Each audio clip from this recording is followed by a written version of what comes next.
ठळक घडामोडी.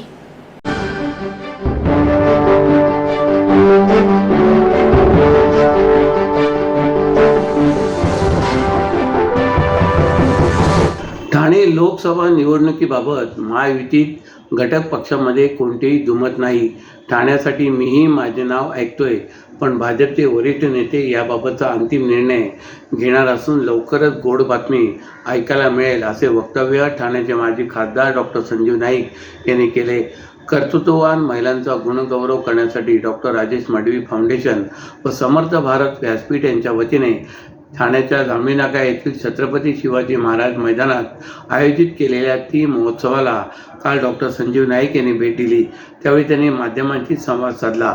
यावेळी संजीव नाईक यांनी ठाणे लोकसभा मतदारसंघाबाबत सुरू असलेल्या वावड्याबाबत वादग्रस्त विधाने टाळून लवकरच सर्वांना गोड बातम्या ऐकायला मिळेल असे सांगितले. 17 मार्चपर्यंत असलेल्या या ती महोत्सवात भरवण्यात आलेल्या टाकाऊपासून टिकाऊ वस्तूंच्या प्रदर्शनाला डॉक्टर नाईक यांनी भेट देऊन आनंद व्यक्त केला.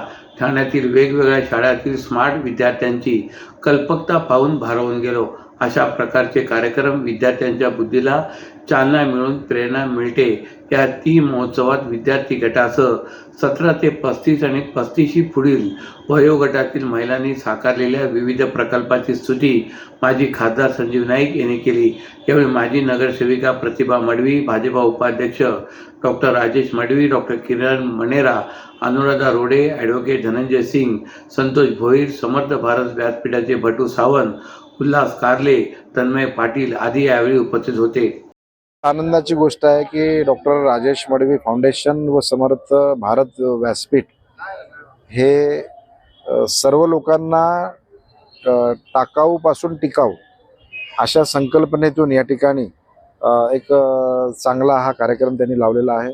मला आनंद आहे की 10 वर्षापूर्वी आमचे भटू सावंत जे आहेत या ठिकाणी 10 वर्षापूर्वी या महोत्सवाचं उद्घाटन करण्याचं भाग्य मला मिळालं आणि आज डॉक्टर साहेबांचं निमंत्रण मिळालं की यायला पाहिजे आणि त्यांनी सांगितल्या पद्धतीनं आम्ही इथे आल्यानंतर आम्हाला जे बघायला मिळालं खूप आनंद झाला की या ठिकाणी होत करू आणि आत्ताच्या 21व्या शतकातल्या युगातले जे विद्यार्थी आहेत ज्यांना आपण फार स्मार्ट विद्यार्थी म्हणतो ते विद्यार्थी या ठिकाणी बघायला मिळाले. वेगवेगळ्या शाळांचे विद्यार्थी कल्पकतेनं बऱ्याच गोष्टी त्यांनी मांडलेल्या आहेत आणि खरोखरच मी भारावून गेलेलो आहे ते बघून की असं सुद्धा विद्यार्थी विचार करू शकतात आणि हे आत्ताच्या आधुनिक युगातले ठाण्यातले विद्यार्थी आहेत. याचा आम्हाला आनंद आहे.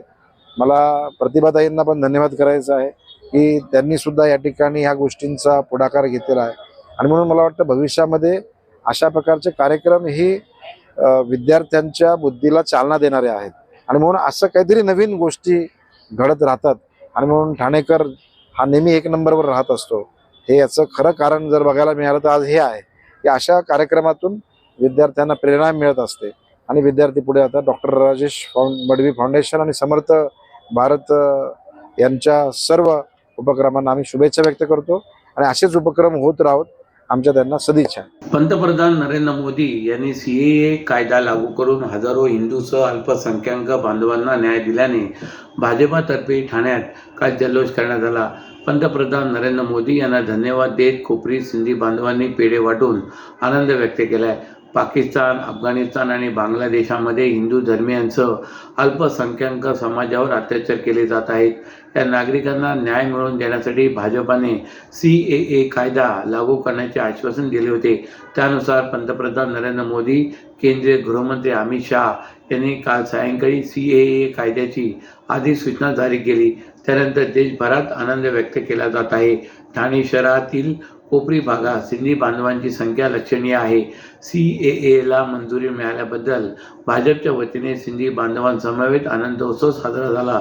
भाजपचे आमदार संजय केळकर, आमदार निरंजन डावखरे, ठाणे जिल्हाध्यक्ष संजय वाघोले, ज्येष्ठ नेत्या विना भाटिया आणि माजी नगरसेवक लच्छू टिकमणी यांच्या उपस्थितीत कोपरी मार्केटमध्ये सिंधी बांधवांनी पंतप्रधान मोदींचा जयघोष करीत पेढे वाटले. यावेळी भाजपचे माजी नगरसेवक भरत चव्हाण, कृष्णा भुजबळ, मंडळ अध्यक्ष शिवाजी रासकर, CA प्रकोष्ठचे संयोजक विनोद टिकमानी यांची उपस्थिती होती. फाळणीनंतर अनेक वर्षानंतर अत्याचाराला कंटाळून भारतात आलेल्या बांधवांना निर्वासित म्हणून राहावे लागत होते. पंतप्रधान नरेंद्र मोदी यांनी अशा नागरिकांना सन्मानाने नागरिकत्व देण्याचा घेतलेला निर्णय आनंदाचा आहे, अशी प्रतिक्रिया आमदार केळकर यांनी व्यक्त केली. गेल्या अनेक वर्षापासून हिंदूसह काही अल्पसंख्याक बांधवांकडून नागरिकत्वाची वाट पाहिली जात होती. त्यांना अपेक्षितांचे जिणे जगावे लागत होते. या बांधवांना न्याय मिळाला आहे, अशी प्रतिक्रिया आमदार डावखरे यांनी व्यक्त केली. ठाणे लोकसभेची जागा कोणाच्या पारड्यात पडणार यावरून भाजप आणि मुख्यमंत्री एकनाथ शिंदे यांच्या शिवसेनेत जोरदार रस्सीखेच सुरू असताना आज ज्येष्ठ नागरिकांना मोफत प्रवास योजनेचा शुभारंभ सोहळ्यावरून या दोन पक्षात जोरदार जुंपल्याचे चित्र पाहायला मिळाले.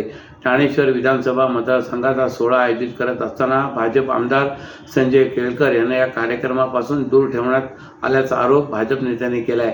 दरम्यान मुख्यमंत्र्यांच्या शिवसेनेची रीत म्हणजे मुंह पे मोदी और ठाण्यात भाजप बेनाम या शब्दात केळकर यांनी टीकास्त्र सोडलं आहे. ठाणे महापालिका हद्दीतील महिला आणि ज्येष्ठ नागरिकांना TMT सेवेत सवलत देण्याची माझी अनेक वर्षाची मागणी होती. ही मागणी आज पूर्ण होत असल्याने त्याचे मी स्वागत करतो, असे आमदार केळकर म्हणाले. मात्र या कार्यक्रमापासून भाजपला दूर ठेवण्यात आले आहे का, या प्रश्नावर त्यांनी मुख्यमंत्री एकनाथ शिंदे यांच्या शिवसेनेवर जोरदार हल्ला चढविला. खरं म्हणजे भारतीय जनता पक्षाला ठाणे जिल्ह्यात हे नवीन नाही. शिवसेना अखंड होती तेव्हापासून 25-30 वर्ष आम्ही या पक्षासोबत ठाणे जिल्ह्यात काम केले आहे आणि आता एक विभक्त शिवसेनेच्या एका गटासोबत आम्ही काम करत आहोत. त्यामुळे शिवसेनेच्या या वागणुकीची आम्हा भाजपच्या कार्यकर्त्यांना सवय झाली.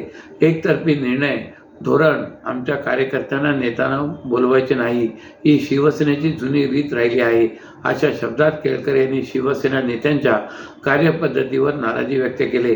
ठाणे लोकसभेची जागा कोणाच्या पारड्यात पडणार यावरून भाजप आणि मुख्यमंत्री एकनाथ शिंदे यांच्या शिवसेनेत जोरदार रस्सीखेच सुरू असताना आज ज्येष्ठ नागरिकांना मोफत प्रवास योजनेचा शुभारंभ सोहळ्यावरून या दोन पक्षात जोरदार जुंपल्याचे चित्र पाहायला मिळाले. TJSB सौर शक्ती कर्ज गो ग्रीन, करा वीज बिलावर बचत. आकर्षक व्याजदर, 84 महिने परतफेड कालावधी, 80% लोन, व्यावसायिक आणि उद्योजकांकरता सुद्धा. अधिक माहितीसाठी तुमच्या जवळच्या शाखेला भेट द्या किंवा संपर्क साधा 1800-223-466 आणि 1800-266-3466.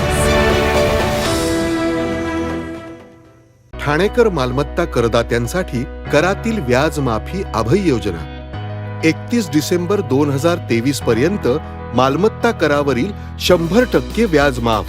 तसेच 1 जानेवारी ते 15 जानेवारी 2024 या कालावधीमध्ये मालमत्ता करावरील 75% व्याज माफ. त्याचप्रमाणे 16 जानेवारी ते 31 जानेवारी 2024 या कालावधीमध्ये मालमत्ता करावरील 50% व्याज माफ. तरी सदर व्याज माफीच्या अभय योजनेचा ठाणेकर करदात्यांनी लाभ घ्यावा.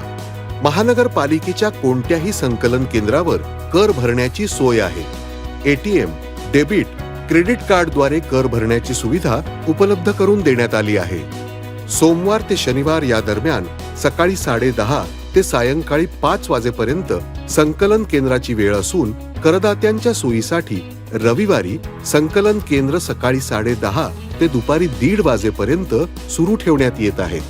यासोबतच ठाणे महानगरपालिकेच्या propertytax.thanecity.gov.in या संकेतस्थळावर ऑनलाईन पद्धतीने मालमत्ता कर भरण्याची सुविधा उपलब्ध करून देण्यात आली आहे. तसेच गुगल पे, फोन पे, पेटीएम आणि भीम ॲपद्वारे आपला कर सुलभतेने जमा करू शकता. ठाणे महापालिका क्षेत्रातील सर्व करदात्यांना विनंती आहे की आपण या व्याज माफी अभय योजनेचा जरूर लाभ घ्या आणि आपला मालमत्ता कर लवकरात लवकर महापालिकेमध्ये जमा करून महापालिकेस सहकार्य करा. धन्यवाद. भारत जोडो यात्रेनिमित्ताने या आठवड्याच्या अखेरी ठाणे जिल्ह्यात येणारे काँग्रेस नेते राहुल गांधी यांची यात्रा या भागातील नेते जितेंद्र आव्हाड यांच्या कळवा मुंब्रा मतदारसंघातून वळवण्यात आल्याने राजकीय वर्तुळात अनेकांच्या भुवया उंचावल्या आहेत. ठाणे जिल्ह्यात काँग्रेसची फारशी ताकद उरलेली नाही. संघटनात्मक पातळीवर भिवंडीतील ठराविक मतदारसंघापुरते उरलेल्या काँग्रेसने राहुल गांधीच्या यात्रेचा मुक्काम याच भागात करण्याचा निर्णय घेतला आहे. त्यानंतर मात्र भिवंडीवरून निघणारी यात्रा खारेगाव टोलनाक्यावरून थेट मुंब्र्याच्या दिशेने जाणार आहे. येथून कळव्यात आणि पुढे ठाण्यातील जांभळी नाका येथे यात्रा येईल. काँग्रेसची जिल्ह्यातील तुळा मासा अवस्था पाहता जितेंद्र आव्हाडांनीही या यात्रेचा बराचसा भार आपल्या खांद्यावर घेतल्याची चर्चा आहे आणि त्यामुळेच या यात्रेचा मार्ग हा त्यांच्या कळवा मुंबळ्यातून जाणार आहे. या यात्रेच्या मार्गाची माहिती देण्यासाठी राष्ट्रवादी शरद पवार पक्षाचे नेते जितेंद्र आव्हाड यांनी पत्रकार परिषद घेतली. यावेळी शिवसेना उद्धव बाळासाहेब ठाकरे, या पक्षाचे खासदार राजन विचारे, काँग्रेस ठाणे शहराध्यक्ष विक्रांत चव्हाण हे उपस्थित होते. परंतु या यात्रेच्या नियोजनात डावलण्यात आल्याने काँग्रेसचा एक गट नाराज असून त्याने यात्रेच्या नियोजनाबाबत स्वतंत्र बैठक घेण्याची तयारी सुरू केली. तसेच ठाणे काँग्रेसचे माजी शहराध्यक्ष मनोज शिंदे यांनी या पत्रकार परिषदेबाबत उघडपणे नाराजी व्यक्त करत आरोप केले आहेत. ठाण्यात राहुल गांधी येत आहेत पण पत्रकार परिषद भलतेच घेत आहेत असा आरोप त्यांनी केला आहे. राहुल गांधी हे काँग्रेसचे पक्षाचे उपाध्यक्ष आहेत. त्यांनी देशभरात भारत जोडो यात्रा काढली. महाविकास आघाडीचे नेते या यात्रेत सामील होऊ शकतात. त्या यात्रेसाठी पक्षाने प्रत्येक ठिकाणी समिती तयार केली आहे. या समितीमार्फत यात्रेचे नियोजन केले जात आहे. असे असताना यात्रेच्या नियोजनाबाबत राष्ट्रवादी शरद पवार पक्षाचे नेते जितेंद्र आव्हाड हे पत्रकार परिषद कशी घेऊ शकतात? ते कोण आहेत? यात्रेच्या मार्गामध्ये वाघे इस्टेट परिसर असताना तो वगळून मुंब्रा परिसर कसा घेण्यात आला असा सवाल मनोज शिंदे यांनी उपस्थित केला आहे. ठाण्यातील सुपरमॅक कंपनीतील कामगारांनी कंपनीच्या गेटवर साखळी उपोषणाला सुरुवात केली. सुमारे 200 ते 250 कामगारांनी हे साखळी उपोषण सुरू केले असून गेली 2 वर्ष कंपनी व्यवस्थापनाने कामगारांना मासिक वेतन न दिल्याने हे उपोषण सुरू करण्यात आले. सध्या सुपरमॅक कंपनी बंदच असून कोणत्याही प्रकारची अधिकृत घोषणा न करता ही कंपनी बंद करण्यात आली आहे. तर दुसरीकडे या संदर्भात प्रकरण न्यायालयात देखील असल्याने अशा दोन्ही खात्रीत सर्वसामान्य कामगार सापडलेत. ठाण्यातील वाघेपेठ परिसरात तब्बल 70 वर्ष जुनी सुपरमॅक्स ही कंपनी आहे. प्रामुख्याने या कंपनीत ब्लेड तयार करण्याचे काम करण्यात येत असून हजारो कामगार या कंपनीमध्ये काम करत होते. मात्र 2 वर्षापूर्वी कंपनी व्यवस्थापनाने कंपनी चालू शकत नसल्याचे कारण पुढे करत कंपनी बंद केली आहे. या संदर्भातील कोणत्याही प्रकारची अधिकृत घोषणा व्यवस्थापनाकडून करण्यात आली नसल्याचा आरोप कामगारांकडून करण्यात आला आहे. कंपनी बंद करत असल्याचे ज्यावेळी सांगण्यात आले त्यावेळी कामगारांचा पगार सुरू राहील असे आश्वासन आम्हाला देण्यात आले होते अशी माहिती कामगारांनी दिली आहे. मात्र गेल्या 2 वर्षापासून व्यवस्थापनाकडून पगारच मिळाला नसल्याचे कामगारांचे म्हणणे आहे. या संदर्भात गेल्या 2 वर्षात कामगारांच्या वतीने अनेक वेळा आंदोलनही करण्यात आली आहेत. तर दुसरीकडे कंपनीचा ताबा घेण्यासंदर्भात प्रकरण न्यायालयात देखील गेले असल्याचे व्यवस्थापनाच्या वतीने सांगण्यात येत आहे. त्यामुळे या सर्व प्रक्रियेला विलंब लागत असल्याने आपला संसार कसा चालवायचा असा प्रश्न कामगारांना भेडसावत आहे.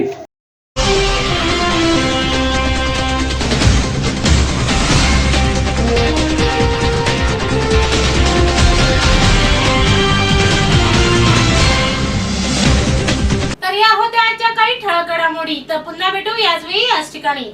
ठाणे दर्पण या वृत्तवाहिनीचे प्रसारण युट्यूबवर पाहायला विसरू नका.